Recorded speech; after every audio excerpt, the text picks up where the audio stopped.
Buen día, soy Vicente, de Alternaco. Quería agradecer el premio que nos disteis hace un año en el Germinador Social.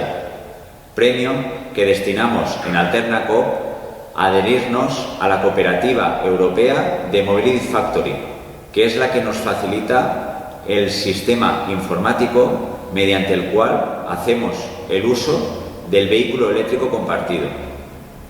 Gracias a Somenergia y a COP57, este premio lo dedicamos íntegramente a adherirnos a The Mobility Factory, cooperativa de segundo grado en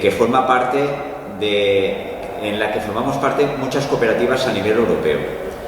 Y con esto podemos utilizar los vehículos que ya tenemos en propiedad en la cooperativa. Vehículos 100% eléctricos, 100% con energías renovables y que compartimos las 365 socios. Desde aquí, felicitar a aquellos proyectos que han salido ganadores este año en el Germinador Social y animar a aquellos otros que se han presentado y no han sido agraciados a continuar adelante con sus proyectos, ya que estimamos, o es súper necesario, que todos aquellos proyectos relacionados con la protección medioambiental, sea con movilidad eléctrica compartida, sea con energías renovables, sea con la pobreza energética, todos somos muy necesarios para salvar este nuestro planeta único que tenemos. En això entrareu bastant també en l'altre vehicle, que és el TOE1 i la furgoneta, és que la cobertura és fatal, perquè no com es fa allà. Però bueno, bàsicament, perquè entengueu, el funcionament és molt similar al de les aplicacions de vehicle elèctric compartit que hi ha a la ciutat.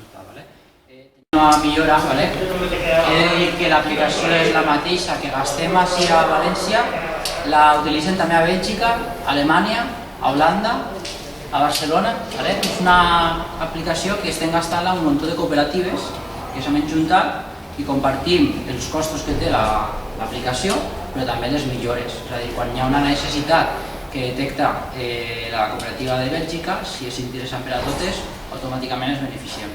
I al mateix temps el que fem és compartir coneixements de tarifes, d'altres modelos de vehicles, per exemple. Sí que és de veres que tot això que hem aconseguit ha sigut gràcies primer a les sòcies, a tots vosaltres per fer-se sòcies, i també al Germinador Social, que és un premi que organitza Somenergia junt amb COP57, una cooperativa de crèdit ètic, i que ens donaran l'any passat 4.500 euros de premi. En aquests 4.500 euros de premi són els que han gastat en fer-se socis